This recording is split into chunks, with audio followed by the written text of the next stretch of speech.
Salmos 13, apenas o versículo 5. A palavra, ela diz assim: no tocante a mim, confio na tua graça, regozije-se o meu coração na tua salvação. Vamos ter uma breve palavra de oração.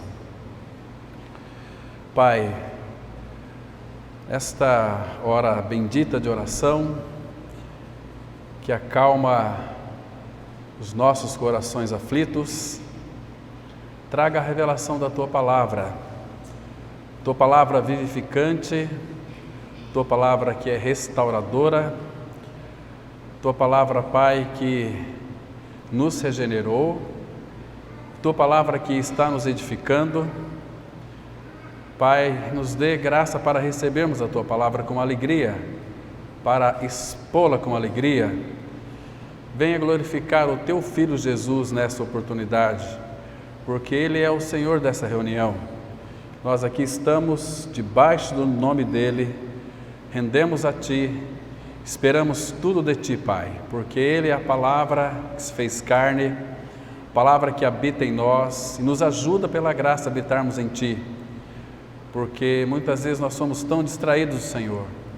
Então, Pai, continue nos firmando nessa verdade, para que não se apodere de nós iniquidade alguma, tudo aquilo que impede um relacionamento mais profundo com o Senhor, seja removido de nós, e que Teu Espírito tenha plena liberdade de atuar em nossas vidas.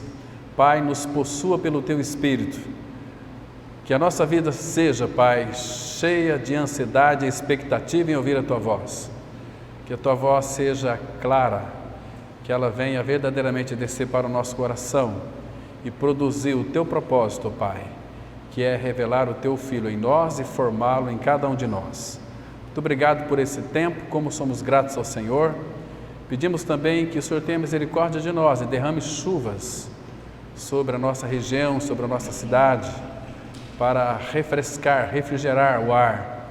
Faça isso por misericórdia, por amor do Teu nome, Pai. E em Cristo nós oramos. Amém. Irmãos, esse Salmo 13, ele é um salmo impressionante. Ele é um salmo que Davi foi um homem muito experimentado e ele experimentou muitas tristezas. Nós vamos ver algumas delas aqui hoje com a ajuda do Senhor. Então, ele está dizendo aqui, eu já fui logo no final, mas nós vamos ler alguns versículos desse salmo. No tocante a mim, confio na tua graça. Eu quero chamar a atenção dos irmãos para um detalhe importante da palavra de Deus, quando ele se refere às suas particularidades. Por exemplo, tem muitas pessoas que às vezes confessam aquele texto da palavra de Deus: estou crucificado com Cristo, vivo não mais eu, mas isso às vezes, se nós de fato não experimentarmos isso em realidade espiritual, isso tende a ser um jargão religioso também nas nossas vidas, com a palavra. Volto a repetir que comentávamos ontem aqui, que muitas vezes, irmãos, nós apenas conhecemos a graça. Não adianta nós conhecermos a graça, não adianta conhecermos o Evangelho, se nós não experimentarmos a graça, desfrutarmos da graça e verdadeiramente obedecermos ao Evangelho. O que seria esse desfrute da graça? O apóstolo Paulo, antes dele conhecer o Senhor, claro que a lei ele procurava cumprir à risca todas as implicações, as obrigações da lei, no qual Paulo então se esforçava ao máximo para cumpri-la. E nós sabemos que o apóstolo Paulo, depois daquele encontro que ele teve com o Senhor Jesus, ele pôde então declarar que foi através da lei que ele conheceu verdadeiramente o pecado. Porque o pecado é como aquele espelho que é colocado diante de nós para mostrar quem nós somos. Quando Deus instituiu a lei, obviamente que aí a demanda dele era para que nós a cumpríssemos, mas nenhum homem tem capacidade de cumprir, e Deus já sabia disso, que a lei Deus fez para mostrar a nossa falência diante daquilo que é perfeito, justo e bom. Paulo também vai dizer em Romanos capítulo 7, como eu posso cumprir a lei se de fato eu sou vendido ao pecado? A lei ela é perfeita, o mandamento é justo e bom, mas eu sou vendido ao pecado. Ele chega ao ponto até de dizer: miserável homem que sou, quem me livrará do corpo desta morte? Irmãos, claro que depois ele conheceu o Senhor, então ele pôde encontrar graça até na lei, amor até na lei. O rei Davi era um homem que tinha um coração bastante quebrantado. Davi era um homem, um jovem muito cuidadoso com as coisas de seu pai, Jessé. Ele pastoreava ovelhas. Irmãos, e naquela época era um trabalho muito perigoso, era um trabalho assim, do ponto de vista humano, não era muito significativo, mas o pastoreio de ovelhas refletia exatamente o coração do pai. Nós vamos ter muitas ilustrações nos profetas, nos salmos, sobre o cuidado do pastor pelas suas ovelhas. Eu achei muito interessante uma frase que, não me lembro agora o autor, mas eu recebi ela, que dizia o seguinte: ame o seu pastor, porque ele morreu por você na cruz. Muito interessante essa frase, muito verdadeira. E, irmãos, existem, como Jesus Cristo disse lá em João capítulo 10, aqueles pastores que são profissionais, aqueles pastores que pastoreavam as ovelhas, mas quando vinha um lobo, um salteador, alguém para roubar as ovelhas, para maltratar as ovelhas, ele deixava e fugia. Que pastor que é esse? Então, Jesus, ele é apresentado como bom pastor, em João 10:11. O bom pastor dá a vida pelas ovelhas. É a expressão do Salmo 22. Muitos, infelizmente, por falta de um conhecimento e revelação na palavra, afirmam que o Salmo 23 é o Salmo do bom pastor. Não é. O Salmo 22 é o Salmo do bom pastor, porque ele começa dizendo: Deus meu, por que me desamparaste? Ali no Salmo 22, o Senhor Jesus está dando a vida pelas suas ovelhas. Ele está lá na cruz: Deus meu, por que me desamparaste? Em João 10:11 ele vai dizer o seguinte: o bom pastor dá a sua vida pelas ovelhas. Então está muito claro, o Salmo 23 é o Salmo do grande pastor, porque a ovelha que berra, a ovelha que grita: o Senhor é o meu pastor, nada me faltará. Mas então Hebreus 13:20 vai dizer para nós que Jesus, ele é o grande pastor das ovelhas, aquele que cuida, aquele que ampara, aquele que acolhe, aquele que carrega no colo a ovelha machucada, a ovelha ferida. Irmãos, e neste mundo, nessa vida, as aflições elas sempre vão nos atingir, porque nós somos confrontados com pisadas, com aflições, que às vezes, como o próprio Senhor Jesus Cristo disse, ele foi ferido na casa dos seus próprios amigos. Então, mas ele é o bom pastor que cuida das suas ovelhas. E o Salmo 24 é o Salmo do Supremo Pastor, que ele, refletido no Salmo 24, levantai, ó porta, as vossas cabeças, para que entre o Rei da Glória. Quem é o Rei da Glória? Supremacia. O Senhor dos Exércitos, ele é o Rei da Glória. E 1 Pedro 5, versículo 4, vai dizer que quando o Supremo Pastor se manifestar, então vocês receberão a coroa da glória. Que coisa linda isso, irmãos. Imagina nós sermos coroados pelo Supremo Pastor.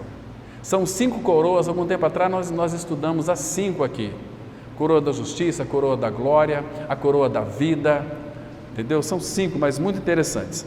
Esse Salmo aqui, 23, claro que Davi está passando por um momento muito difícil. Se você observar aqui, no versículo 13, ele faz uma pergunta muito interessante: até quando, Senhor, esquecer-te-ás de mim para sempre? Até quando ocultarás de mim o rosto? Até quando estarei eu relutando dentro de minha alma, com tristeza no coração, cada dia?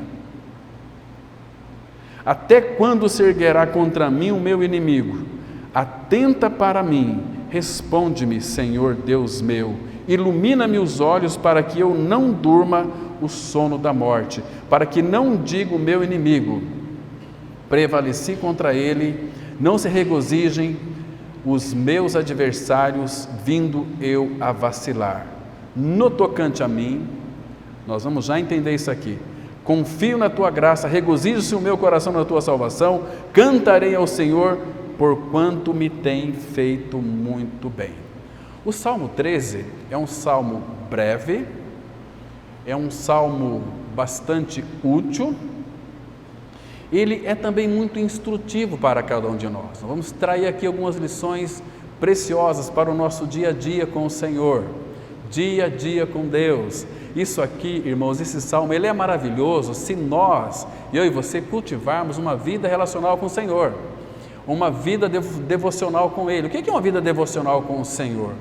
É você viver uma vida de relacionamento constante com Ele. Para isso que nós fomos chamados. Fiel é Deus, pelo qual foste chamados à comunhão de seu Filho, para nós desfrutarmos de seu Filho Jesus Cristo. Como que vamos desfrutar de Cristo? Em que sentido? Ele é o nosso alimento. João capítulo 6, 57, ele vai dizer o seguinte: eu sou o pão da vida. Quem de mim se alimenta, por mim viverá. Como que podemos alimentar de Cristo? Comendo este pão genuíno que é a sua palavra. Como podemos alimentar de Cristo? Conversando com Ele, tendo um relacionamento com o Rei dos Reis, Senhor dos Senhores. Amados, o Salmo 113 vai mostrar que ele se inclina para ver o que está se passando conosco. A palavra fala, lá em 1 Pedro, que os olhos do Senhor estão sobre os justos.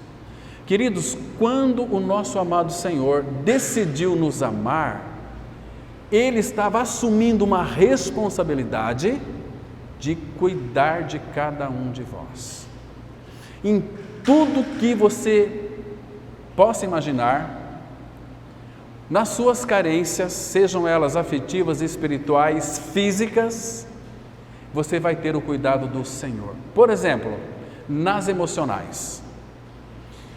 Eu vou citar aqui alguns exemplos, porque não é o nosso assunto hoje. Mas neste mundo no qual estamos vivendo atualmente, nós somos muito acometidos pela uma vida de ansiedade. Qualquer tipo de dificuldade já gera em nós uma certa ansiedade. Ansiedade é uma mente mais acelerada do que o normal. E a pessoa ela fica perplexa, ela não consegue encontrar uma saída. E a ansiedade começa a abater o coração. Salmo 42, por que está abatida, ó minha alma? Espera em Deus. Então Davi estava forçando a alma dele a inclinar-se para Deus. Vamos imaginar, é mais ou menos assim. Se Davi estivesse dentro de um aquário bem minúsculo, como fosse aquele peixinho. Tem uma canção de Stênio Marcius, um amigo meu, que ele canta, procure no YouTube depois, Stênio Marcius, escute os louvores deste homem. Um dia eu falei para ele, você é o único cantor gospel que não vive daquilo que você faz, cantar para poder ganhar. Não. Ele falou, Cláudio, não, eu não sou cantor gospel, eu louvo meu Senhor, e todas as canções que ele fez são inspiradas, são edificantes. E ele conta de um peixinho que está ali, nadando para lá e para cá, ansioso e perturbado, mas aí na canção ele diz o seguinte, olha, por que você fica tão perturbado? Olha o mar extenso que você tem, É tudo isso que Deus está te dando. Você fica aqui tão perturbado, você quer para este mar? É tudo que nós queremos. Uma vida ampla, mas em Cristo Jesus. Ou seja, não ficar ali na beira da praia. Não ficar lá na beira da praia. Andar e nadar em águas mais profundas. Irmão, o rei Davi, ele passou por tantas adversidades, que isto fez com que ele fosse amadurecido também. Ele tinha um coração segundo o qual desejava, porque em todas as demandas, Davi nunca falhou com o Senhor. Claro que teve alguns percalços na vida dele que ele falhou, mostrando que cada um de nós sofremos muitas vezes, passando por algumas fraquezas, mas ele também passou, e a Bíblia deixou muito clara o que ele fez: adulterou e assassinou. Isso pesou muito ao seu coração, percebe, irmãos? Mas Davi, em todas as demandas do Senhor, você vai perceber que ele era um homem que tinha confiança. Às vezes nós confiamos na palavra de Deus. Qual que é a diferença entre você confiar na palavra de Deus e confiar no Deus da palavra? É muito grande a diferença. Irmão, se você não associar a palavra com o Senhor numa união plena e perfeita, você vai ter um conhecimento bíblico, mas você vai ser vazio da vida de Cristo. Estão me compreendendo? O que adianta nós termos conhecimento das Escrituras Sagradas, se de fato nós não nos relacionamos com Ele? Não adianta nós sabermos tudo a respeito dEle, se não tivermos a Ele morando dentro de nós. Então Davi passou aqui por situações difíceis, mas ele conhecia o Senhor. Quando diz que esse salmo aqui ele é muito instrutivo, irmãos, porque Davi começa nas regiões mais profundas de tristeza. Você lê esse salmo com bastante cuidado, você vai notar isso, e ele alça voo nos lugares mais altos, nas alturas mais excelsas da alegria, e onde ele exultava. Ele diz assim: no tocante a mim, confio na tua graça. Esse confio na tua graça aqui não é apenas um conhecimento perceptivo do que é a graça. Ele estava mesclado com a graça de Deus. Tudo que Davi realizava e fazia primeiro era pela direção de Deus.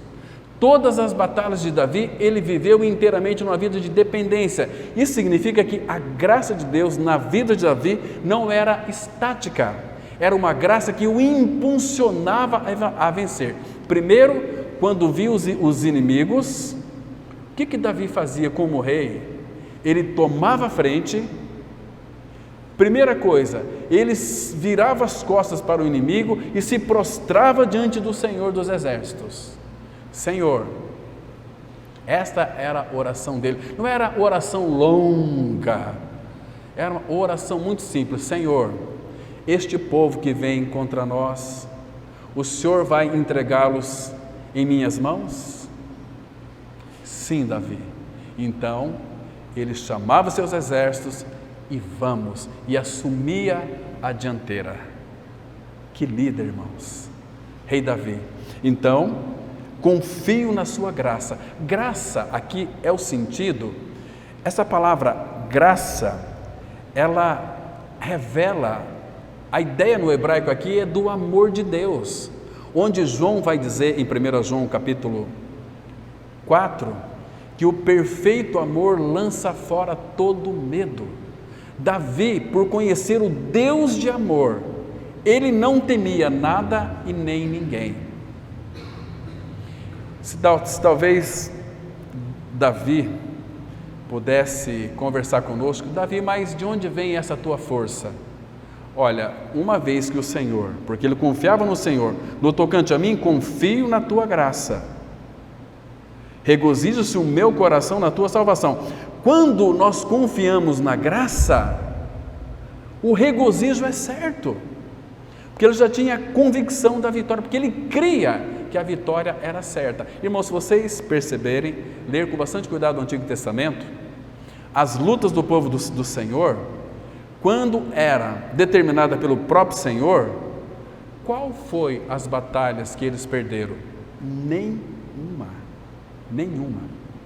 Então, Davi aqui, deixa eu fazer uma conjectura bem breve, é da seguinte maneira: Davi estava dizendo o seguinte, igual diz Paulo lá em Filipenses 1:21, vamos batalhar, mas para mim, o viver é Cristo, eu confio na tua graça, e o morrer para mim é lucro.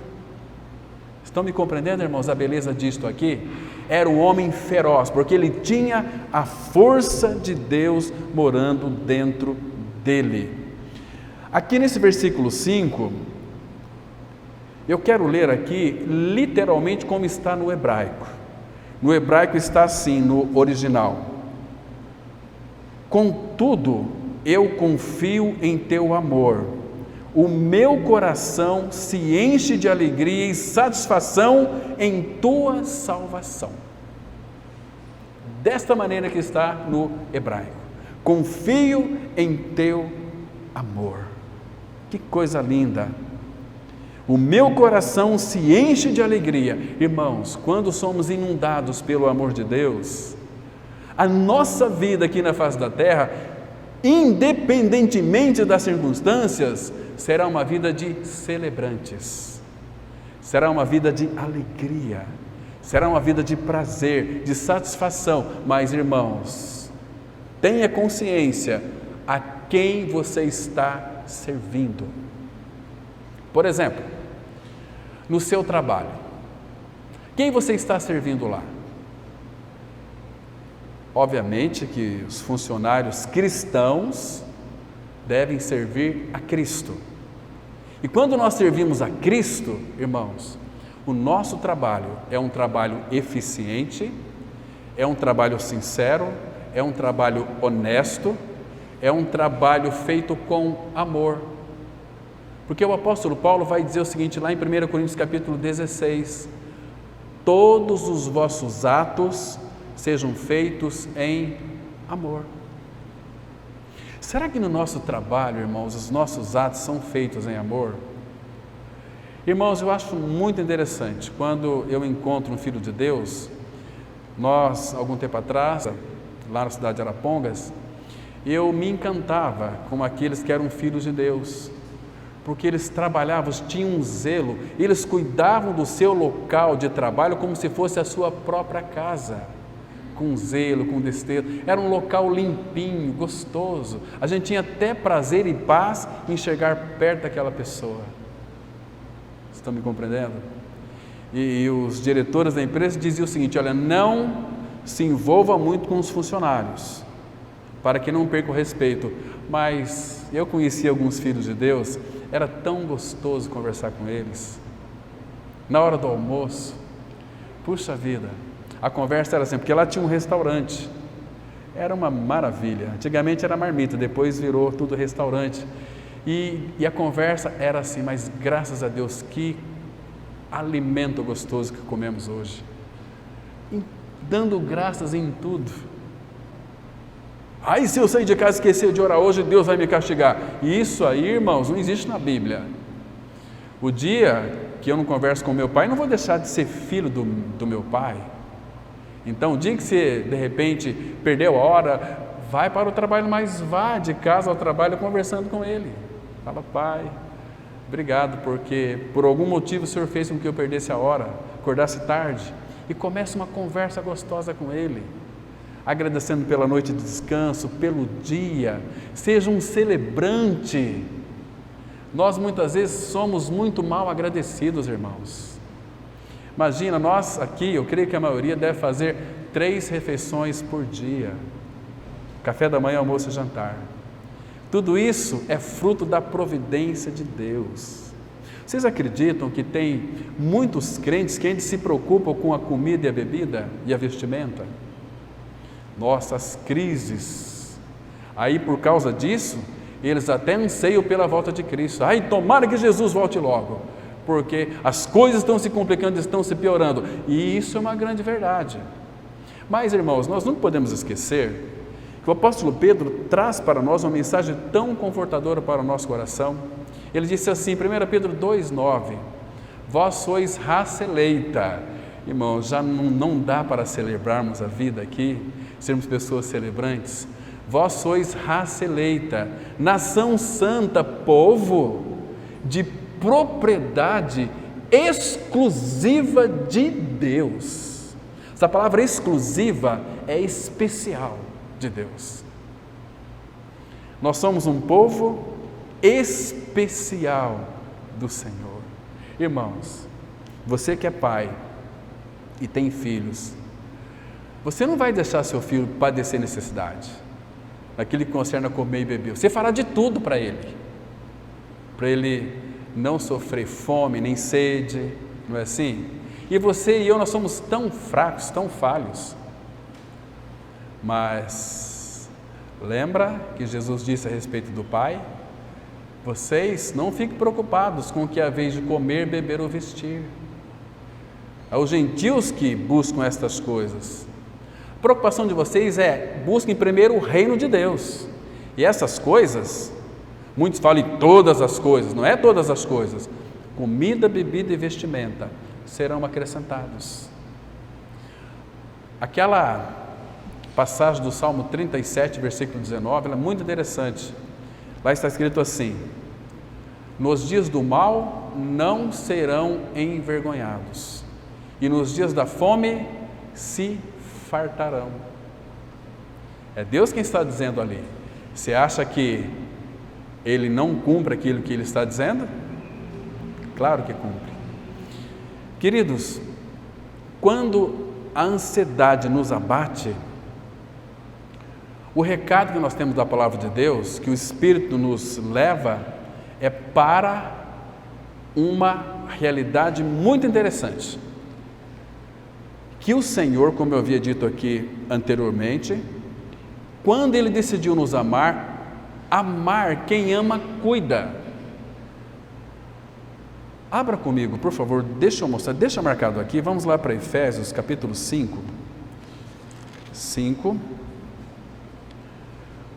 Vamos ler o versículo 29. Efésios 5, 29. Aqui fala de marido e mulher, Cristo é a igreja. Claro que o ponto fundamental, o foco do apóstolo Paulo aqui é Cristo e a igreja. Ele fala no 32, grande é este mistério, mas eu me refiro a Cristo e a igreja. Então, nós vamos ver agora no versículo 29, que o cuidado que Cristo tem é para com a sua igreja, para os filhos do Pai. O Espírito está dizendo através do apóstolo Paulo o seguinte: porque ninguém jamais odiou a própria carne, antes a alimenta e dela cuida.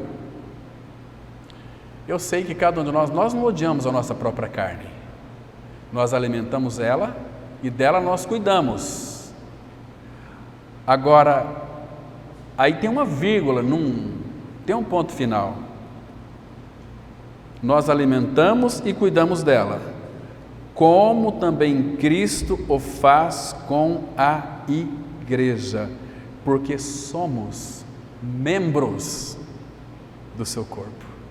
Olha o cuidado dele aqui. Então, quando surgir uma ansiedade, a instrução da palavra de Deus, 1 Pedro 5, 7 diz assim: lançando sobre ele toda a vossa ansiedade, porque Ele tem cuidado de vós. Ali eu quero chamar a atenção dos irmãos para um detalhe importante. Presta atenção nos detalhes que o Espírito Santo acrescenta. Irmãos, o Espírito Santo não enche linguiça na palavra. Cada palavra, cada vírgula é fundamental, é importantíssimo. Lançando sobre Ele toda a vossa ansiedade. Por que toda a vossa ansiedade? Toda a vossa ansiedade, porque a ansiedade na nossa vida, ela vem de forma proporcional pequena e muitas vezes grande. Então essa aqui eu consigo resolver. Resolveu.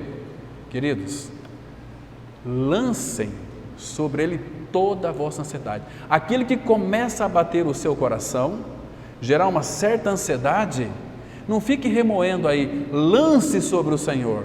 De que maneira? Fala: Senhor, eu estou sendo acometido aqui de uma ansiedade, a minha mente está um pouco acelerada, e é por determinado assunto, Então eu coloco nas tuas mãos.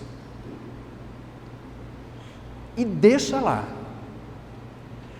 Ansiedade é uma enfermidade da alma. Jesus na cruz, Ele levou todas as nossas enfermidades. Não apenas iniquidades, mas enfermidades. Enfermidades é todas as doenças da alma. Quais são as doenças da alma?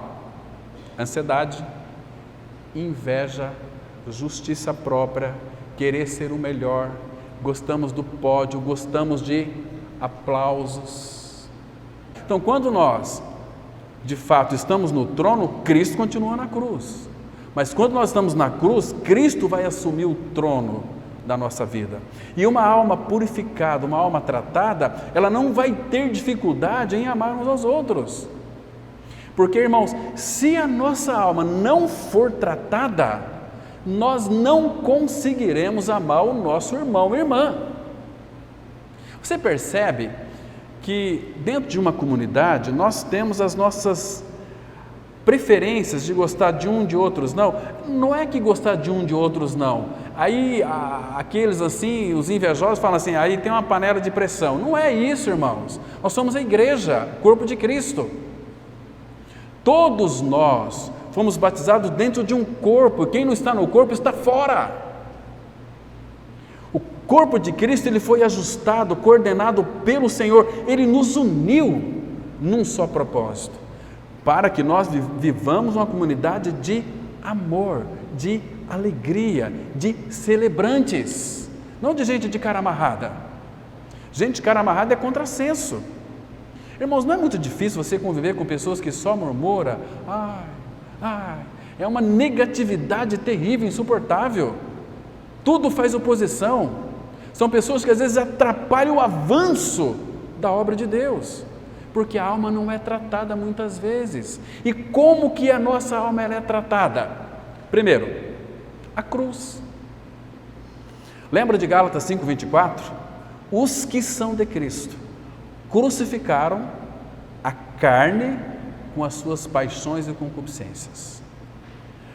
Carne ali no grego é alma, é vida da alma. Entende, irmãos?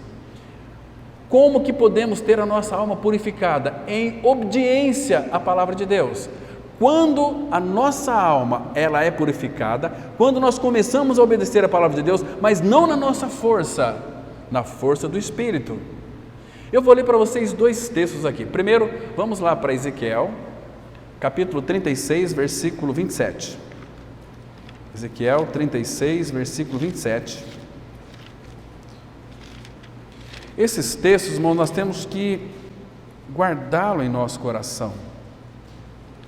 O versículo 26 aqui é o contexto do novo nascimento. Dar-vos-ei é graça, coração novo, e porei dentro de vós espírito novo, tirarei de vós coração de pedra, e vos darei coração de carne, o versículo 26. Agora, olha o 27. Porei dentro de vós, porei dentro, não fora, dentro de vós, o meu espírito. Esse espírito é aquele espírito que habitou em Cristo, capacitando ele em todas as coisas que ele fazia. Jesus não moveu uma palha, senão pelo Espírito. Pelo Espírito ele foi para o deserto, pelo Espírito voltou do deserto, pelo Espírito ele curou muitas coisas. Ele disse assim, Isaías profetizou, o Espírito do Senhor está sobre mim, porque me ungiu para curar, sarar, uma série de coisas, uma lista lá muito grande. Então aqui, porei dentro de vós o meu Espírito. Esse Espírito é Espírito de poder, de capacidade divina para realizarmos tudo aquilo que Deus deseja realizar em nós. E muitas vezes Ele não realiza porque nós não estamos preparados para tal obra, porque somos negligentes, somos distraídos. Porei dentro de vós o meu Espírito e farei que andeis, não é nós, é Ele fazendo. Agora, Ele não vai fazer isso se nós não respondermos a Ele com sim, Senhor. Porei dentro de vós o meu Espírito e farei, não é você fazer, É você obedecer à voz do Espírito, que tem a capacidade e habilidade de realizar tudo em mim e em você. E farei que andeis nos meus estatutos, guardeis os meus juízos e os observeis. Aí sim, a sequência é: habitareis na terra que eu dei a vossos pais. Qual é a terra que Deus deu a nossos pais? Terra de Canaã. Canaã é uma figura de Cristo e a sua plenitude, as riquezas de Canaã. Que lindo é isso, irmãos! Como precisamos enxergar as belezas da terra, que é uma figura de Cristo. Nosso Senhor é muito rico. Efésios 3:8, Paulo disse assim: a mim, o menor de todos os santos, me foi dado esta graça de pregar aos gentios o evangelho, agora escute, das insondáveis riquezas de Cristo. É muita riqueza, irmão. Nós já temos isso em nós, é que nós andamos dormindo. É hora de despertarmos desse sono espiritual, um marasmo espiritual, que nós só nos preocupamos com as coisas desta vida. E a Bíblia diz: buscai as coisas lá de cima, onde Deus está assentado à direita do Pai. Pensai nas coisas que são de cima, não nas que são aqui da terra, porque vocês morreram e a vossa vida está escondida com Cristo em Deus.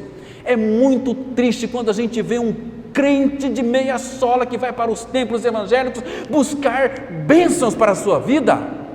Nunca nasceu de novo esse infeliz? Porque em Cristo, Efésios 1:3 fala que nós somos abençoados com toda sorte de bênçãos espirituais, abençoado com a vida de Cristo, com a justificação, porque lá na cruz, quando Jesus Cristo foi levantado da terra, Ele nos incluiu na sua morte, o nosso pecado foi colocado sobre Ele, e Deus julgou o meu e o seu pecado nele, Romanos 8:3. E qual é a boa notícia? Fomos justificados. Você está livre, não tem nada que o condene. Agora, Romanos 8:1, agora pois nenhuma condenação há para os que estão em Cristo Jesus. Você está em Cristo, irmão? Se alguém está em Cristo, é uma nova criatura. É se alguém está em Cristo, não é se alguém... Às vezes você pode ser membro desta comunidade aqui, mas não ser membro do corpo de Cristo. Eu não quero ser membro de comunidade nenhuma, quero ser membro do corpo de Cristo. Estou unido a Cristo, eu estou unido aos meus irmãos. Vocês estão me compreendendo, irmãos? Mas a nossa igreja tem uma doutrina diferente. A nossa igreja tem doutrina diferente? Que doutrina que é essa? A igreja de Cristo tem uma doutrina, é Cristo. Todos os ensinamentos, os conhecimentos estão em Cristo Jesus. Todos os tesouros da sabedoria e do conhecimento estão nele ocultos. E Cristo é a sua vida. Cavuca aí, meu irmão. Em Cristo você vai achar muitas pérolas preciosas que vai enriquecer sua vida com o Senhor. Mas nós ficamos, gatinho, tudo machucado. Meu Deus do céu, misericórdia. E nós temos fome, será que temos fome de Cristo? Quem de mim se alimenta, por mim viverá. Irmãos, como somos abençoados em Cristo Jesus. Vocês viram aqui? Agora, como que Ele vai tratar a nossa alma, irmão? 1 Pedro 1, versículo 22. 1 Pedro, capítulo 1, versículo 22. Que texto maravilhoso. Temos aqui uma coisa boa. Agora, nós vamos ter aqui o conhecimento, mas precisamos ter a prática. 1 Pedro 1, 22. Essa palavra tendo é um gerúndio. Vocês sabem que é um gerúndio, né? É um presente contínuo. Então, o tratamento da alma começa quando você nasce de novo e vai até a volta de Cristo ou até a sua partida deste mundo, desta para melhor. Não é como aquele sujeito que é um cara muito folgado e a avó dele era muito rica, mais rica, ele era o único herdeiro dela. E aí um dia a avó morreu, aí ele mandou aqueles convitinhos, né, para todo mundo. Era um cara tão estúpido, nem pensou direito, falou assim: olha, estou comunicando para vocês participarem de uma reunião de 7º dia da minha avó, que ela partiu dessa para melhor e eu também. E colocou lá, e eu também. Foi um escândalo, porque agora ele ia tomar posse da riqueza da avó. Percebe? Eu e a minha avó partimos dessa para melhor. Ela morreu e eu agora vou me apropriar das riquezas. Mas a riqueza que a traça vai comer. Olha o versículo 22. Tendo purificado a vossa alma pela vossa obediência à verdade. Irmãos, agora olha a sequência do texto, presta atenção aqui. Se verdadeiramente nós estamos aqui respondendo ao Senhor, obedecendo à verdade, tendo em vista, e a finalidade, tendo em vista o amor fraternal. O que é o amor fraternal? Responde para mim alguém aí, bem alto. O amor entre irmãos. Percebe que enquanto a nossa alma não for purificada em obediência à palavra, nós vamos sempre, quando o irmão, talvez por providência divina, nos machuca, nos fere, tece um comentário que a gente não gosta, a gente já quer se afastar daquela pessoa. Aquilo é tratamento para a sua vida. Tem que fazer igual o Atmani. Me machucou? Me machucou. Madame Guyon também. Madame Guyon diz o seguinte: nós temos que pegar a mão daqueles que nos machucam e nos ferem e beijá-la, porque é Deus usando aquela mão para tratar conosco na nossa irritabilidade, na nossa rabugentice, na nossa chatice, porque, irmãos, falando sério, nós somos chatos pra caramba, né? Eu sei que eu sou chato, e Deus veio salvar a gente chata também, não é assim? Salvação do chato é precioso. E eu descobri isso que quando eu chegava numa roda, todo mundo saía. É igual gangorra, quando você chega, todo mundo se levanta. Esse é o chato. Era assim, o chato ele tem uma tendência de projetar a imagem daquilo que ele não é. Eu chegava e projetava, esse cara aí nós já sabemos, vamos embora. Falei, Senhor, o que está acontecendo? Larga a mão de ser chato, porque o Espírito nos convence de quem nós somos. Então, Senhor, tem misericórdia de mim, tem misericórdia de mim. Ele falou assim, para de se aparecer, você gosta de se aparecer. Eu quando recebi algum convite para pregar fora, nossa, na hora, só comunicava à comunidade que esse ano agora, eu recebi acho que mais ou menos de julho para cá, acho que 8 ou 9 convites para pregar em cidades grandes, não fui nenhum. Por quê? Orei ao Pai, não é momento ainda. Quando for, vai ser. Mas por enquanto, calado. E eu estou nessa escola da obediência. Então, uma vez que a alma é purificada pela obediência à verdade, tendo em vista o amor fraternal não fingido, porque nós podemos fingir que amamos os irmãos. Mas então, irmãos, essa questão de amar, a palavra fala que não é para a gente amar de palavras. E temos que expressar, se é uma verdade do coração, isso é gostoso, porque quando o irmão fala que ama, o nosso coração já se derrete. Quebra todo e qualquer tipo de obstáculo.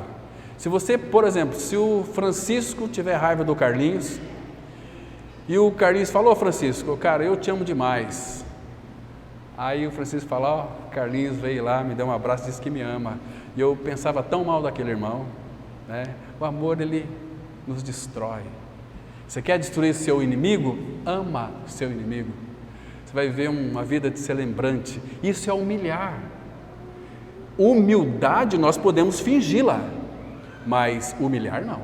Quando as pessoas nos humilham, aí que eu quero ver se você está crucificado ou não, né? Mas a humildade a gente pode se rebaixar, mas lá dentro tá, eu te pego, né? Como as crianças, fica aqui, e às vezes a gente fica, mas lá dentro eu queria estar lá. Assim também. Agora, quando alguém nos humilha, é diferente. Dependendo da nossa reação diante de humilhação, é o grau da nossa espiritualidade. Então, tendo amor fraternal não fingido, amai-vos de coração. Será que já não basta amar de coração uns aos outros? Amai-vos é um imperativo aqui, amai-vos. Por que ele dá uma ordem para nós amar? Deus nunca pede algo de nós se primeiro não nos suprir. O amor de Deus é derramado em nossos corações pelo Espírito que nos foi dado. Temos o amor de Deus, então amai-vos com meu amor. Agora ele diz aqui: amai-vos de coração uns aos outros ardentemente. O que significa amar ardentemente? Fervorosamente. Eu não consigo ficar sem você, meu irmão, minha irmã. Se amar ardentemente. Esse foi o amor que o Pai nos amou. E hoje, irmãos, a palavra fala lá em Cântico que apenas com um dos nossos olhares nós arrebatamos o coração do nosso noivo, nosso amado Senhor. Apenas com um dos nossos olhares o nosso coração é arrebatado por Ele. E quando a gente começa a olhar para Cristo, Ele diz assim, lá em Cântico 6, desvie de mim os teus olhos.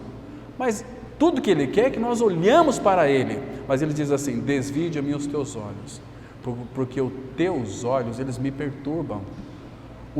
Quando a igreja olha para Cristo, contempla Cristo, é insuportável para aquele que nos ama ardentemente ficar só na contemplação dos seus amados.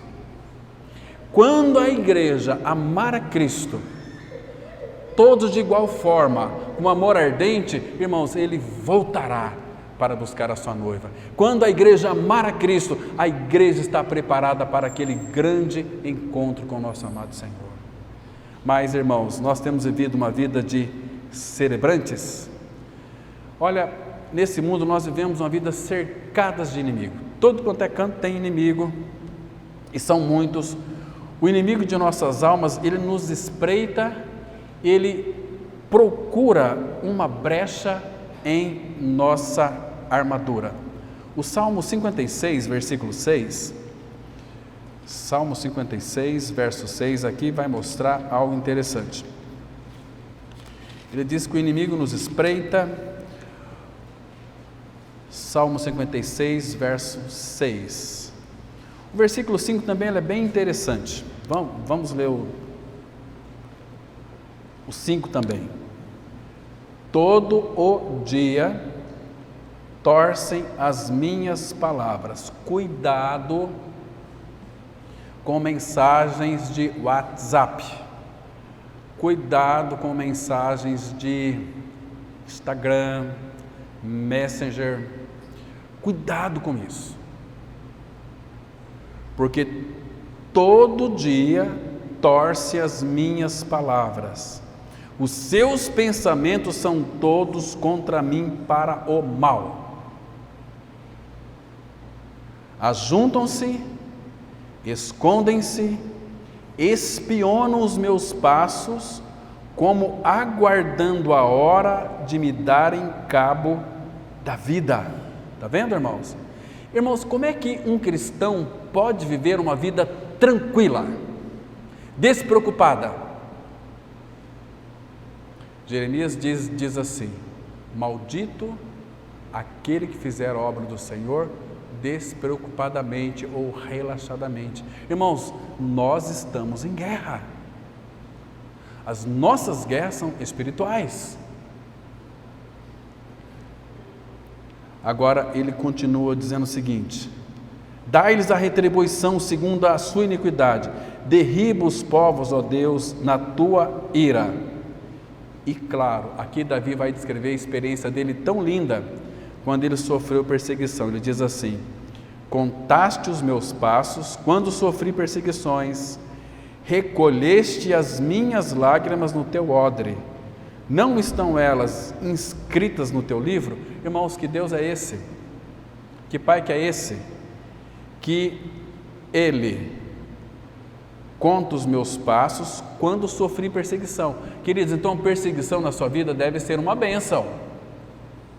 Quando alguém te perseguir, saiba que Deus está contando os seus passos. Você vai chorar? Claro, as pessoas vão nos entristecer. Ele vai recolher as nossas lágrimas no odre dele. E não vai apenas recolher, mas vai inscrever no livro dele. Estão me compreendendo? Então, Davi poderia louvar a palavra do Senhor. Ele diz aqui no versículo 10: em Deus, cuja palavra eu louvo, no Senhor, cuja palavra eu louvo, neste Deus ponho a minha confiança e nada temerei. Que me pode fazer o homem? Davi, mas como que é essa tua confiança? Explica melhor. Ele vai dizer no verso 13: pois da morte me livraste a alma, sim, livraste da queda dos meus pés, para que eu ande na presença de Deus, na luz da vida. Que coisa linda! Percebe como que a palavra de Deus ela é completa para cada um de nós? Palavra boa, palavra maravilhosa. Então, Davi, por confiar no Senhor, ele de fato era uma pessoa alegre, uma pessoa feliz, que celebrava a vida de Cristo. E o que é interessante, irmãos, eu quero, naquele Salmo 13, que Davi sofreu ali muitos desajustes, muitas perseguições, mas, irmãos, nós temos lições preciosas para aprender. Deixa eu ler aqui mais apenas 2 textos. O primeiro encontra aqui no Salmos 27. Salmos 27. Esse Salmo 27 é um salmo maravilhoso, glorioso. Temos aqui uma leitura preciosa.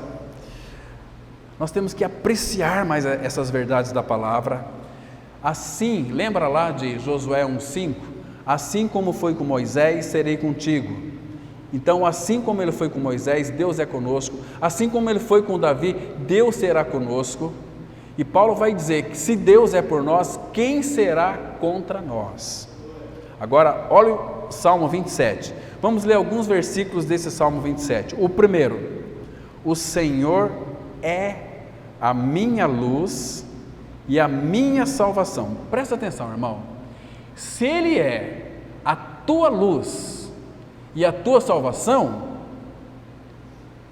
então ele poderia fazer uma pergunta para ele mesmo: de quem terei medo? Davi, mas por que você não tem medo? Porque Deus é a minha luz, Deus é a minha salvação.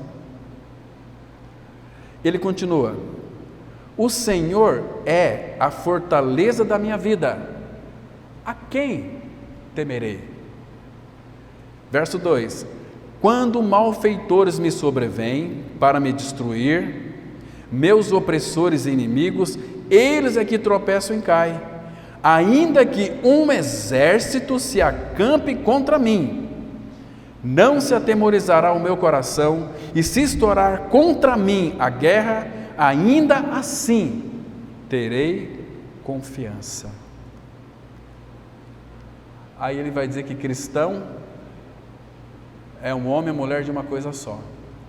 Uma coisa peço ao Senhor, e a buscarei, que eu possa morar na casa do Senhor todos os dias da minha vida. Onde é a casa do Senhor? Cristo. João capítulo 2 vai interpretar isso para nós. Que eu possa morar na casa do Senhor todos os dias da minha vida para contemplar a beleza do Senhor e meditar no seu templo. Olha o 5.